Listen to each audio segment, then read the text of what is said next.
সকলকে খাই দাই সমস্ত বাসি কাজ সারার পালা শুরু হয়েছে। এবারে এই যে আপনাদের দাদা তো অফিস বেরিয়ে গেল, খাওয়া দাওয়া সারলাম, নিয়ে এই যে দেখুন মশারিটা সে বোনটা আসতে বের করেছিলাম, নিয়ে কেচেছি ব্ল্যাঙ্কেট মশারি, ব্ল্যাঙ্কেটটা কাচিনি মশারিটা কেচেছিলাম, সেগুলো তো ঢুকানো হয়নি। ব্ল্যাঙ্কেটের কভার ফোভার বালিশের কভার সেগুলো কেচে বালিশটাও ঢুকে গেছে।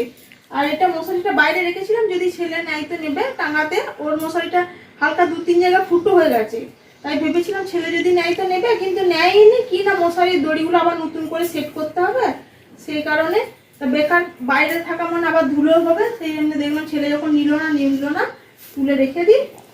আবার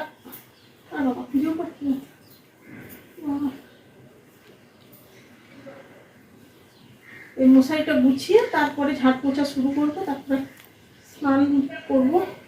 হাঁপিয়ে যাচ্ছি জানো, শরীর আমার একদম শেষ হয়ে গেছে, কোনো কাজে এনার্জি নাই, একবার বসলে মনে হচ্ছে বসেই থাকি, সে কোনো রকমে সকালবেলায় উঠে কাজ করতে হয় জানি, তাই করি। মশারি গুছিয়ে নিলাম, এই যে এবার ঝাড়ু মারা শুরু করলাম, ঝাড়ু মারবো, ঘর মুছবো, তারপরে স্নান করবো, প্রচুর কাজ ব্যস্ততা, বুঝতে পারছেন তো। যখন রান্না হয়ে গেছে, ছেলে খেয়ে নিয়েছে, ছেলে আর ভাত খাবে না দুপুরে, ও নাকি শশা খাবে, জুস খাবে, সব খেয়ে থাকবে। চলুন আমি ঝাড়ু মেরে নিই, তারপর আবার দেখা হচ্ছে। স্নান করে আসলাম, এসে বেদানাটা জুস বানালাম, ছেলের খাওয়া হয়ে গেছে, ছেলেকে কাপে দিয়েছিলাম, ছেলের খাওয়া কমপ্লিট, আমি আমারটা নিয়েছি, আমারও শেষের দিকে। চলুন খেয়ে নিই।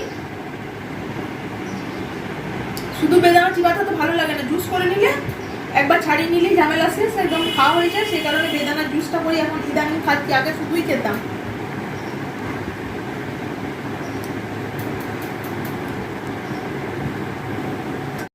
শুভরাত্রি বন্ধুরা, চলে এসেছি রাতের খাবার নিয়ে।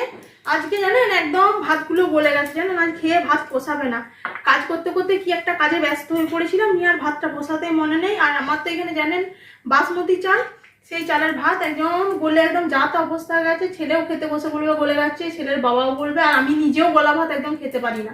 তার আগে মেনুতে কি আছে সেটাই আপনাদের সাথে শেয়ার করে দিই।